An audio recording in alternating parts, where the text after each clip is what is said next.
I'm Ryan Betson. I'm Josh Saunders. I'm Dylan Bowden. We are pop culturists, and a lot of things have been happening when it comes to sort of video game studios.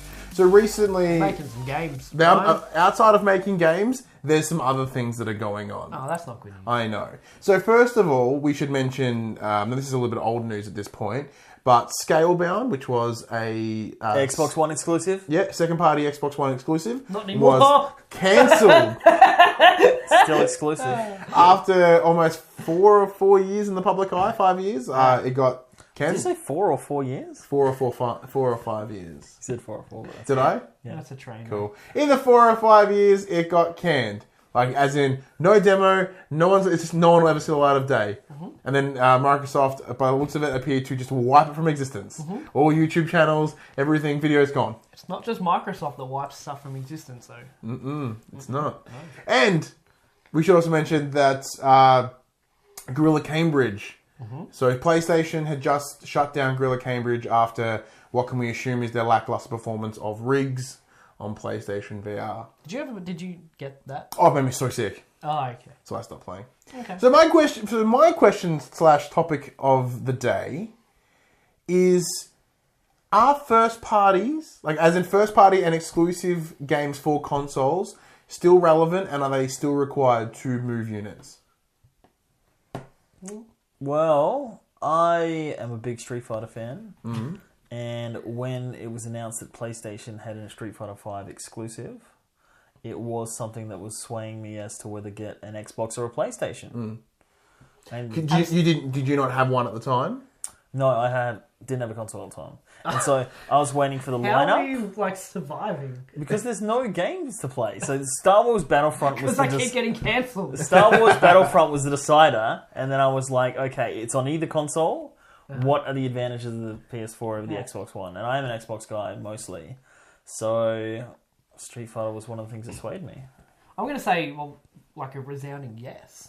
Because if you've got two consoles with similar specs as the original Xbox One and PS4 are, they're a couple of different things, but they're all the same.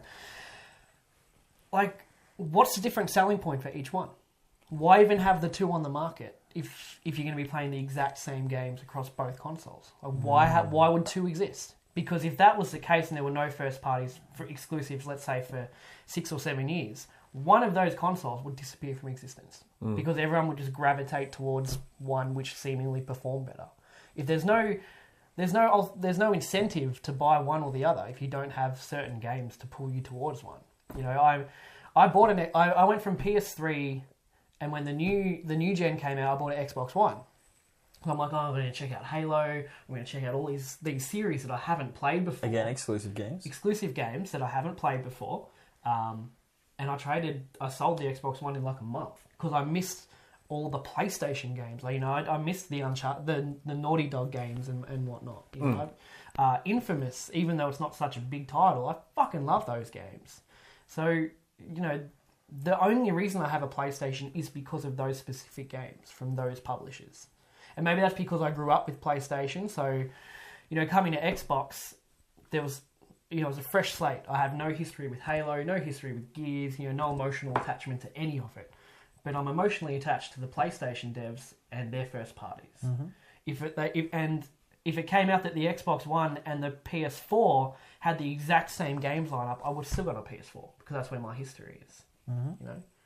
So yes, games are console sellers, and you go all the way over to Nintendo, who pretty much survive off their first party games because third party support's been just up and down for the last 10 years. Yeah, so if Nintendo didn't have Mario, Zelda, Donkey Kong, Kirby, and the rest of them, Nintendo wouldn't exist anymore.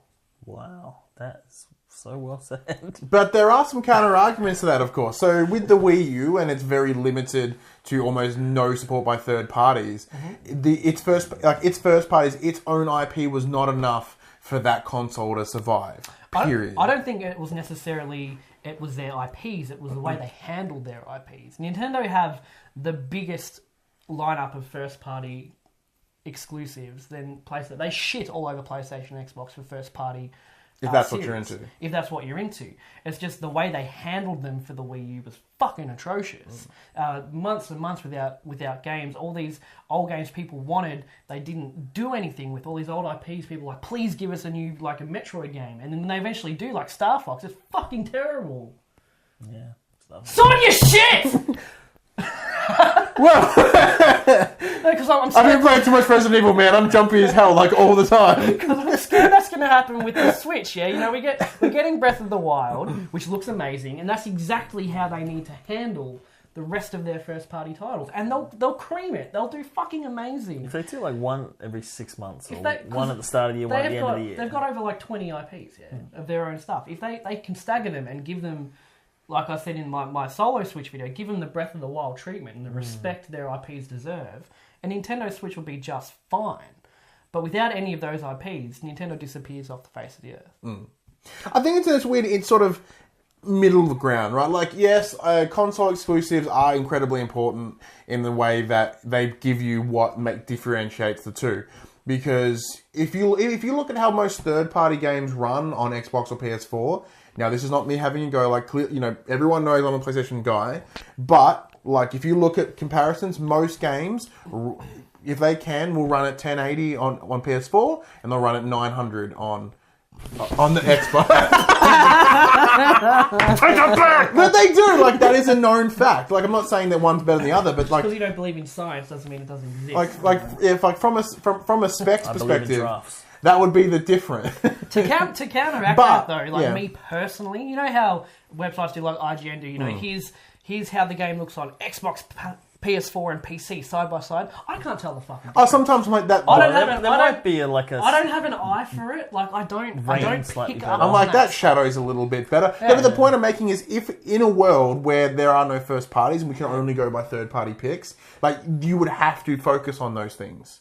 Could you imagine having one console with all of these games on it? Like, that's the dream. Like, that would be like the caveat to losing PlayStation and Sony Nintendo as we know them, to get the one box with all these games.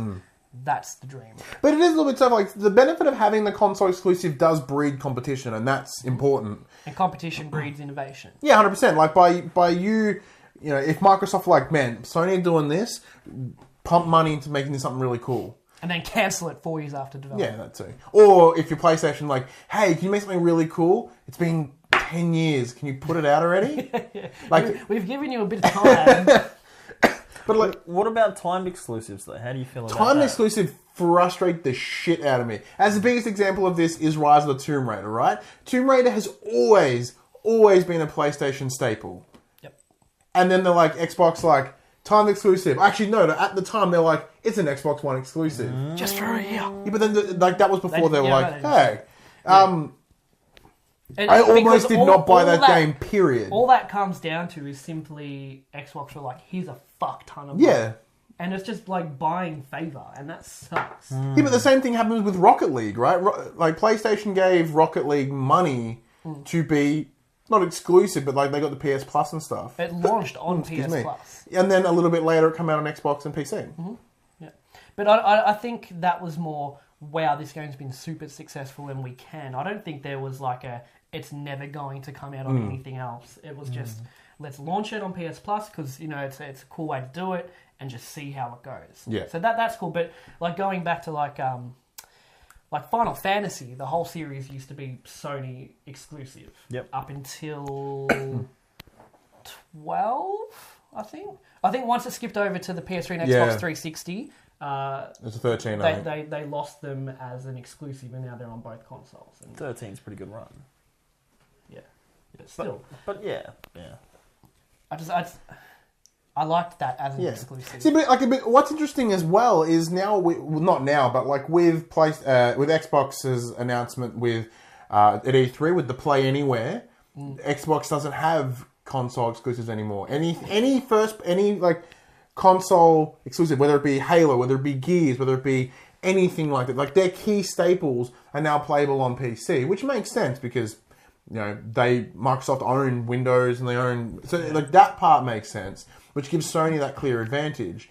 But at the same time, Sony has had really limited first-party exclusives, or even just exclusives in general. There's been very limited, yet it's still sold 55 million units in like 3 years. Because I think that speaks to the caliber of Sony's first-party developers. You know, yeah, they might not bring out many, but when they do, magnifique. Like, they're up there with the best games of the year every time. All time. Every time. Well, because that's that's not from a bias coming on. Because if we look at what Xbox released in the last year, well, since 2016 at least, off the top of my head, I get Recore, I get Halo 5, which I think was 2015. Gears 4. Mm-hmm. Dead Rising. Dead Rising 4, yeah, that was another one as well. Yeah. Now, with PlayStation, we get... This is going to sound biased as well, but Uncharted 4 shat over all of those games. Yeah. By a pretty large margin. Yeah. And then with PlayStation, we got Uncharted 4, we got Last Guardian. VR in its entirety. Like, there are more in there. VR in its entirety. Yeah. But the point I'm making is, like, they are there, but they're not... Like, that's not what they're pushing right now. What they're doing is they're getting... sort of exclusive content with, you know, second or third parties. Mm-hmm. So it's like, you know, with, as an example, now PlayStation partner with Activision for Call of Duty. Previously it was the other way around. Xbox was that. So now you get DLC 30 days before. Call of Duty is a big thing. You know what I mean? Like, so it's those... Do you think that exclusive DLC and stuff is what can replace exclusive games in the interim? No. If you're a hardcore fan, like if you're a Call of Duty nut and you want that extra gun or that extra map, skin. Like maybe I want the golden AK. Yeah, like if you're into that level of like detail into the game that doesn't affect the game itself, you've got the same game on each console, but you can get these extra minor things. I don't think it's enough to sway anyone, like because the timed DLC exclusive stuff or DLC exclusives in general, it's never anything of substance. It's just, here's a skin, here's a map, here's whatever the fuck. It's never anything that's like, wow, this changes my experience entirely going one way or the other. Oh, and Forza Horizon 3 is another Xbox one. Hey, that's actually really good. That was really That's good. a really good game. But you know what I mean? The exclusive stuff that Xbox or Sony get for these certain games, it's never anything that's like wowing. It's just, here's some stuff.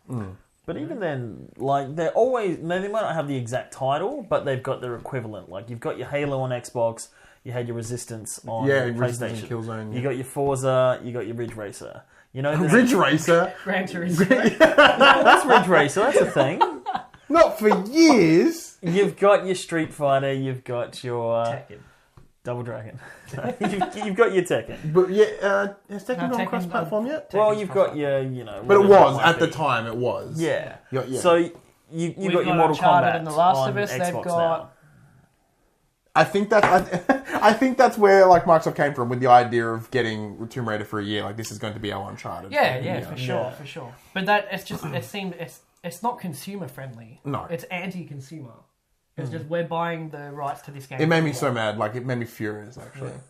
Yeah. But okay, so while we're talking about Microsoft, do you think this Play Anywhere model will affect them in the future in terms of console or console sales or exclusivity? Well, if anything, it's somehow, I think, done better for them because for 4 months straight towards the end of 2016, Xbox outsold Sony. I think that a lot of that came from... Can you just repeat that, Josh, for the fans at home? And no, just skip back 10 seconds. Just replay it twice. Oh, do you want to play numbers games about 55 million versus like 20? Let's just stick to the topic. No, but you know my point. You know, they announced that Play Anywhere at E3 2016. Yeah. And then for 4 months after that, it outsold the PlayStation. PlayStation's back on a 2-month streak now. No, I think that came from the Xbox One S. That's for the One S being a nice, pretty console in the interim. PlayStation released the Pro and the Slim as well. Yeah, and since then, like, they made up for it at the end of the year. At the end of the year, but that's not what I'm getting. I'm getting at, they released the Slim and Play Anywhere, whether they play off each other or not. The fact is they announced it, and Xbox did sell more than PlayStation for those few months. I'm not disputing that. What I'm stating is, like, I don't think the Play Anywhere was any involvement. I think the success of those months was the idea of the Xbox One S. Because when the Pro came out, like, that's when Sony... The question was more if Play Anywhere would affect their sales, and it hasn't. I mean, in terms of games. I don't think in terms of the console. Units. Oh, yeah, well, okay, well then units as well. Yeah. But in that time, they had 3 games. Like that, they had Microsoft, they had Recall, Forza, and Gears. Yeah. And that's it. Please bring out Cuphead already. But 2 of those were pretty massive titles. Yeah, well, Recall, was reviewed pretty averagely. Like, it's not a very solid game to begin with. Gears of War 4, everyone thought it was okay. Wasn't amazing, but everyone, fucking praised Forza. And it's tough, because I'm trying to work out what... Because I know my biases, right? Like, I have a PS4, I have an Xbox One. My Xbox One is essentially our review machine and an exclusive machine. Like, that's all it's there for. Mm-hmm. Because everything I play on PlayStation, whether that comes from me having PlayStation for years, it's just kind of like... But even you were saying to me last week or the week before that you actually find the Xbox controller more comfortable. The controller's great. Than the DualShock. I fucking love that controller. Yeah. I would love to play through Halo and Gears and all of that, but I'm not going to buy an Xbox just to do it. Because I have an Xbox for the reviews and stuff, I picked up Halo, I picked up Gears. Yeah. I played Gears for 20 minutes. Yeah. It's like, I think that, I don't know whether that's just those games didn't call to me. You felt I don't know what it was. Playing an Xbox? Not at all. Like, the Xbox is pretty swell, but... Haters gonna hate. But yeah, I think it is a resounding yes that first-party titles do sway people towards a certain console. And they'll continue on, yeah. Yeah, I don't think something will change. Future, that's going to continue on. But I'd love in my lifetime to have that, all three of the big companies just crumble and kind of work together through this magic box. Okay, final question. That can be played on the go like a Switch. Do you think it would be smart for Nintendo to give up being a console manufacturer and go to solely being a software creator, software developer, and their IPs come on PS4 and not at Xbox? all, because I reckon that will lead to Sony. You get Mario and Donkey Kong.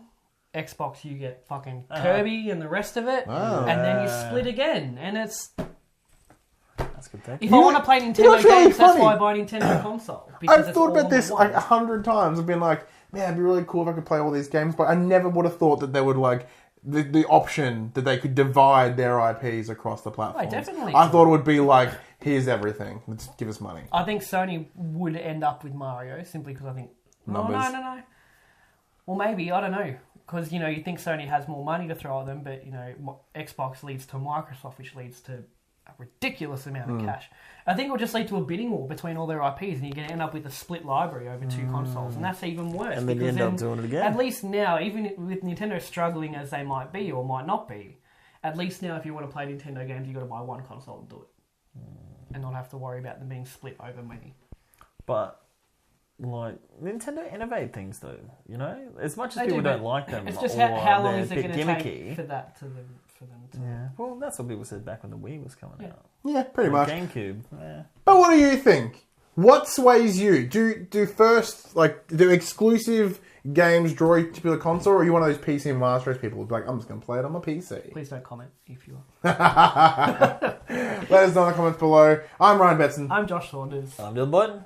See you on the next one. You don't have an outro yet, do you? No. We'll work on that. That could be it. Maybe.